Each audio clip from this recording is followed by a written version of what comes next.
Leinster Rugby's narrow victory over Toulon left fans buzzing about one shocking detail. With a nail-biting score of 29-25, the semi-final didn't just seal Leinster's spot in the Champions Cup final, it ignited fierce debates about officiating, player performance, and the future of rugby union in Europe. Why? Because it wasn't just a game, it was a pivotal moment that could reshape the dynamics of player contracts and team strategies as the top 14 season nears its conclusion. And that's where it got messy.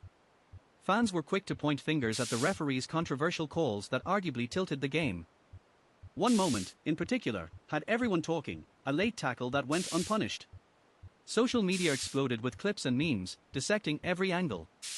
How could that not be a penalty? One fan tweeted, sparking a wave of outrage and support alike.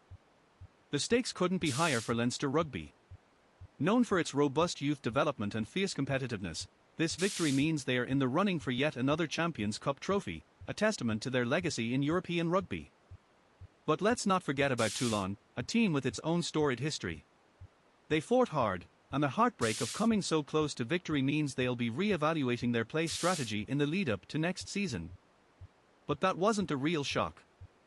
As the rugby world watches, 8 major France-based players have become free agents, shaking the very foundations of the top 14. Names being thrown around include some heavy hitters, and fans are left speculating where these stars might land. Could we see a reshuffle that impacts the Champions Cup? With contracts in flux, teams are racing against the clock. The intrigue is palpable.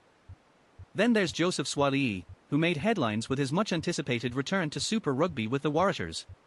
After battling injuries, his comeback was nothing short of electric. Fans were on their feet as he showcased the skills that made him a standout before his injury. His performance is fueling discussions about whether he could be a game-changer for any team in the upcoming season. Meanwhile, Daniel Brennan is making waves of his own. The young talent is gearing up for his debut at the Aviva Stadium during the Champions Cup semi-final. With Leinster's history of nurturing young players, all eyes are on him. Will he rise to the occasion? The pressure is on, and the buzz around his potential is growing by the minute. But while the men's game is capturing headlines, a significant shift is happening in women's rugby. Nadine Griffiths recently took the reins as the director of women's rugby at the WRU. This appointment is monumental, considering the growing support for women's rugby, especially after the record attendance at the Women's Six Nations. Griffiths is expected to bring fresh ideas and a new level of professionalism to the women's game in Wales. And just as the women's scene is gaining momentum, the Black Ferns Sevens team is riding high after winning the Hong Kong title against Australia. Their victory is a massive boost for women's rugby globally, further encouraging young female athletes to step onto the field.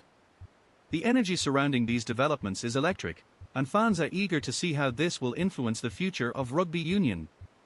As with any sport, drama follows.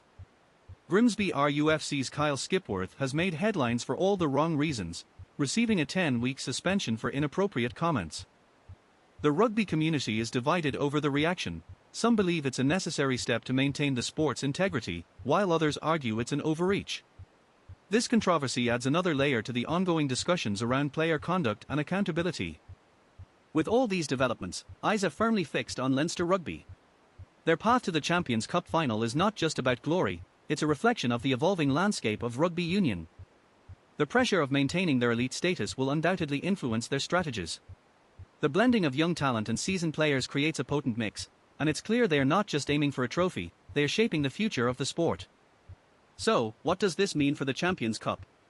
The final promises to be a battleground, not just for the players on the field but for the narratives that surround them. Each game could impact player movements, sponsorship deals, and how rugby is perceived globally. Fans are glued to their screens, eager for every detail. And here's the kicker, Leinster Rugby's success isn't just about the present, it's a blueprint for the future. Their commitment to youth development has created a pipeline of talent that other teams are eyeing. The question now is whether they can capitalize on this momentum in the Champions Cup final. As the dust settles on this thrilling semi-final, the rugby union landscape is poised for transformation. With free agency looming, player performances under scrutiny, and a spotlight on women's rugby, the stakes have never been higher. The drama, the excitement, and the passion of rugby are alive and kicking.